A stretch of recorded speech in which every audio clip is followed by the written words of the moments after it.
जल्दी धोए ले अब है बुढ़ा आ जाइए कहिए कि देखा दोपहर हो गल अभी तक दोनी ओनी ना धराल बुढ़ऊ के। हाँ आय हमारी माई आई तो बातें करे है खंजनवा का माँ। हाँ मैं आई गईली वहाँ दे पीट पाट के काली है अथवा बोई दी फरे वाली धनिया मारे कश्मीरी बोई दी। हाँ माँ बोल दा। हाँ तब तुमने चटाई ने चटनी देख ताई हमार पतो है ही ठीक है। हाँ। तो मतलब तोर पता बुढ़ऊ मारी गई ने तो उनका दोनी निकारे खाओ ने। हाँ माँ। हाँ जैसे तोर माई तोरे बाबू के मतलब तोरे बाबा के निकालते हैं तोर माई वैसे ही दोनी निकारे खाओ। उर्दी के दाल ले लिए। हाँ। चावल ले लिए ये कुल लेके तुके जाए को जल्दी से हाथ गोड़ धोए के तैयार हो और तैयार हो के चल दोनी निकाले समय हो गल हाथ दे जाए ख दक्षिण ओरे। हाँ अम्मा ठीक कहा था बहुत लेट हो गल हुआ ना चलत ले हलेली बार और तो झल्ले इला कुल ऐसा चली तब। अच्छा ये बताओ का अम्मा रच्चो ते और दुबरावी अब का करी इतना खटाई खटाई तो मारत हूँ मुँह ना आवत हूँ तो मोटाई कहाँ से। खाली बनावे खिलाए में तोहरा लवन का नानी माई मरतिया। हाँ खाली रोटी पोवा में वैसा रोटिया तो हम लुगवा उठाई दल से पोए के हटाए दे हमहू पौले 12 परिवार रहने लेके चला लाली कब्बो क्यों ना काले समय। तो अम्मा अब लुग्गा उठाई तू बना देना। हाँ का करे तुम्हां लेके आया ली खाली यार रहा बिना भतारे के साथ है यही बिना लेके आया ली तू है मजा मारा खातिर आ लीला हम ज्यादा जिन बोले ठीक है नहीं का बोली मत बोला और दोनी निकाला बड़की का खाना बनाए ना। हाँ अम्मा सही कहा तू। ए दीदी खाना बना ना उन खाना बनाने ना बहुत अच्छा खाना लगला। ऐसा बना के देव कि खा के घाऊ जइबू। यहाँ बा है बड़का। अरे अब्बा हमार बच्ची रोवा तो हम दूध पियात हई। दूध रहत पियावे के दे दे रमेश वो पियावे तू यहाँ आवा ओके बटलवा में भर के दे दऊ पियावे तू यहाँ आवा ए माई यहाँ बा तनी सुन ला दोनी निकारे खा। ए अम्मा भैया कहा दूधवा बाटे पिया दई हो।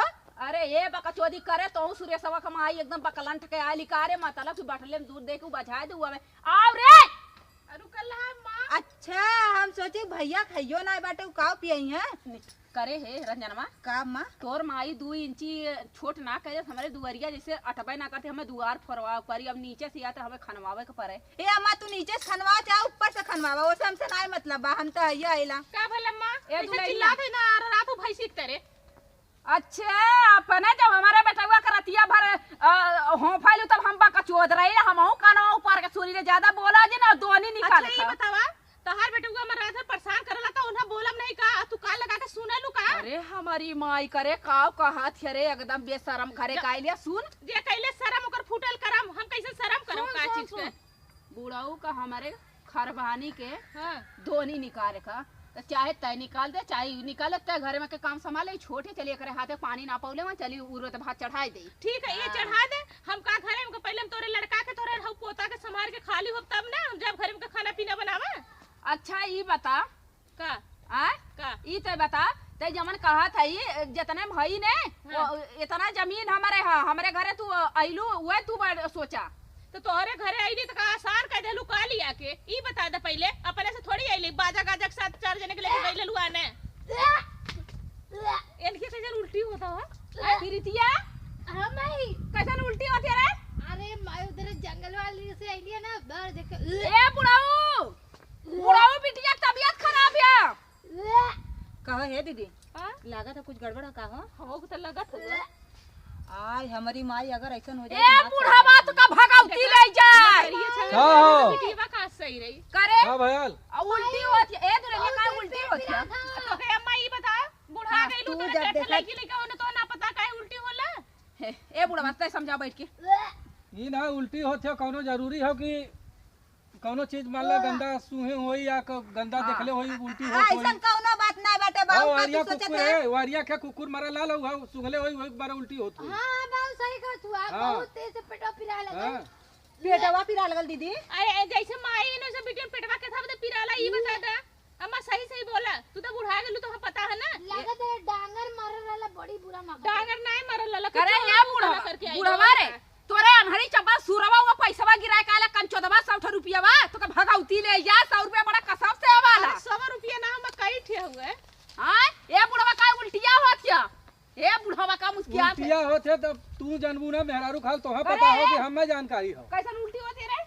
भाई उधर से लिए जंगलवा और इतना हां कब कुआरे में हमरो होती रा हगा सगा पर ऐसे होत रहा और कुछ ऐसे ना उल्टी ना होला डाले ना रहरी के दाल कह दिन महका था रहरी के दाल खाए नहीं तो वो करत रहनी रहरी के दाल से ना महकाला हट उधर अरे हमारी माँ काय उल्टी होत है रे माई उधर से आइली है ना जंगल वाले से पहले सही से बता ऐसे उल्टी ना बोल और मारा तब सही बताई माई हमारी इतना नकिया एकदम पकाए के भाई दे बढ़िया से दियो बेटा तो बढ़िया से देना इनके खाए भर के अरे रे काय मार थी रे का भाई ना मारी हो तो हाथ नाक कट गइल है हमार नाक यो देह नाक का कटी है झूठा झूठा क्वेश्चन मारा मारा सही बोला करे है ते काय मार के पैदा हम कैले है ते काय मारत ही हम बहुत ज्यादा पैदा कैला उन्हें लेकिन करके कौन करते बोल बस ही पूछे ए बुढ़वा वो तो भैंस छोड़ ले जा काय मार का कैले मार